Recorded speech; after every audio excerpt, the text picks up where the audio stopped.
Hello hi friends, welcome back to Sriha vlogs. ఈరోజు పచ్చి రొయ్యలతో గ్రేవీగా చక్కగా కర్రీ ఎలా చేసుకోవాలో చూపిస్తాను. మీరు ఒకసారి ట్రై చేసి ఎలా వచ్చిందో కామెంట్ సెక్షన్లో కామెంట్ చేయండి.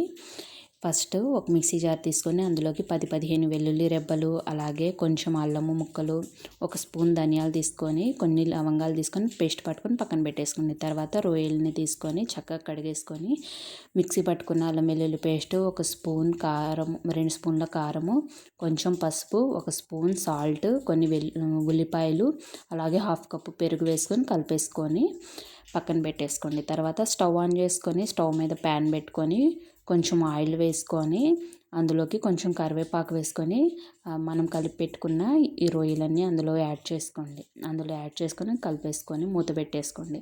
మూత పెట్టేసుకొని ఒక 10 మినిట్స్ తర్వాత ఇట్లా చక్కగా రొయ్యల్లో వాటర్తోని ఇట్లా రొయ్యలు అనేవి ఉడికిపోతూ ఉంటాయి.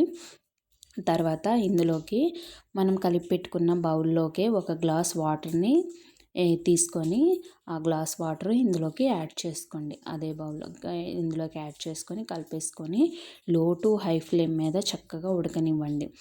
ఇట్లా ఉడకనిచ్చారంటే రొయ్యలు చక్కగా ఉడికిపోతాయి. ఇట్లా ఆయిల్ అనేది పైకి తేలాలి, అప్పుడే మనకి కర్రీ అనేది ఉడికినట్టు. ఇట్లా ఒకసారి ఒక రొయ్యని పట్టుకొని ఇట్లా పట్టుకొని చూసారంటే రొయ్య అనేది ఉడికిందో లేదో తెలుస్తుంది. అంతే, లాస్ట్లో కొత్తిమీర వేసుకోవడమే.